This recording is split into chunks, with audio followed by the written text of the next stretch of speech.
ছাতনা চণ্ডীদাস বিদ্যাপীঠে শ্রেণীকক্ষে Russell viper. বাঁকুড়ার ছাতনা চণ্ডীদাস বিদ্যালয়ে বের হলো চন্দ্রবোরা অর্থাৎ রাসেল ভাইপার। জানিয়ে ছাত্রছাত্রী ও শিক্ষকদের মধ্যে তুমুল চাঞ্চল্য ছড়ালো। বিদ্যালয়ের শ্রেণীকক্ষের ভিতরে কিভাবে বিষধর সাপ ঢুকলো তা সঠিক বলতে পারছে না কেউই। আজ সকাল নাগাদ ছাতনা চণ্ডীদাস বিদ্যালয়ে চলছিল একাদশ শ্রেণীর ক্লাস। একাদশ শ্রেণীর এক পড়ুয়ার নজরে আসে বিদ্যালয়ের 5 নম্বর শ্রেণীকক্ষের এক কোণে রয়েছে এই চন্দ্রবোরা সাপটি। প্রধান শিক্ষকের বিষয়টি নজরে আসার পর জানানো হয় ছাতনা বিট অফিসে। বনকর্মীরা এসে বিষধর সাপটিকে উদ্ধার করে এবং জঙ্গল এলাকায় ছেড়ে দেওয়া হয় বলেই জানিয়েছেন ছাতনা বিট অফিসার সৌরভ কর। এই প্রসঙ্গে বিদ্যালয়ের প্রধান শিক্ষক ব্যাসদেব চক্রবর্তী জানান, কি করে সাপ ঢুকলো তা বুঝতে পারছি না। স্কুলের এমন পরিস্থিতি নয় যে সাপ বেরোবে। ফরেস্টে খবর দেওয়ার পর তারা উদ্ধার করে নিয়ে গেছে।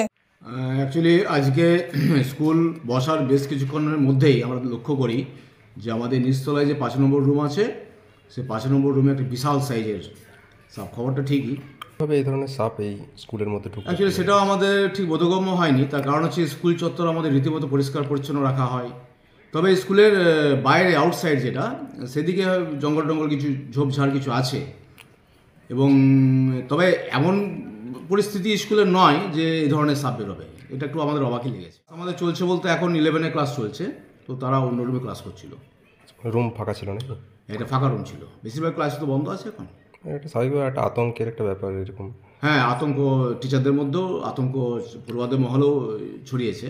তো আমরা ব্যবস্থা নিয়েছি। আমরা সঙ্গে সঙ্গে ঘটনা ঘটার পর ফরেস্ট ডিপার্টমেন্টকে আমরা ফোন করি এবং তারা রীতিমতো সহযোগিতা করেছেন। সাপটিকে উদ্ধার করে তারা নিয়ে গেছে। আর এই ঘটনার পরপরই আমরা কিন্তু ফরেস্টকে এবং গ্রাম পঞ্চায়েতকে, ছাতনা 2 নম্বর পঞ্চায়েতে আমরা চিঠি করেছি। এর আগেও চিঠি করেছিলাম এবং তারা স্কুলের আউটসাইড তারা পরিষ্কার পরিচ্ছন্ন করে দেওয়ার ব্যবস্থা করেছে। বিদ্যালয় ব্যাসদেব চক্রবর্তী, হেডমাস্টারমশাই, ছাতনা চণ্ডীদাস বিদ্যালয়। তো রাসেল ভাইপার তো ওরা মোটামুটি উইন্টার সিজনে বেশি অ্যাক্টিভ হয়, সম্ভবত খাবারের খোঁজে ঢুকেছিল। তো তারপরে ওখানে মাস্টারমশাইরা আমাদেরকে খবর দেন ওভার টেলিফোন। আমরা যাই, ওটাকে রেস্কিউ করে অলরেডি জঙ্গলে ছাড়া হয়ে আছে। রাসেল ভাইপার ধরুন এটা বলা যেতে পারে আমাদের লোকালি সাপ, মানে যেমন আপনার খড়িস, কেউটে, চিতি এগুলো যেমন আমাদের বাঁকুড়ায় গ্রাম বাংলায় খুব সহজেই দেখা যায়, তেমনি এই চন্দ্রবোরা বা রাসেল ভাইপারও যথেষ্ট পরিমাণে দেখা যায়। এবং যেহেতু ওটা একটু সাইডে স্কুলটা, মানে গাছপালা যথেষ্ট পরিমাণে আছে, পিছন দিকে দেখলাম একটু ঝোপঝাড়, ন্যাচারাল যে ঝোপগুলো হয়, উইডস হয়, ওগুলো আছে, সেক্ষেত্রে সাপটা আসাটা স্বাভাবিক ব্যাপার। করা হয়েছে এবং ফরেস্টে অলরেডি রিলিজ করে দেওয়া হয়েছে।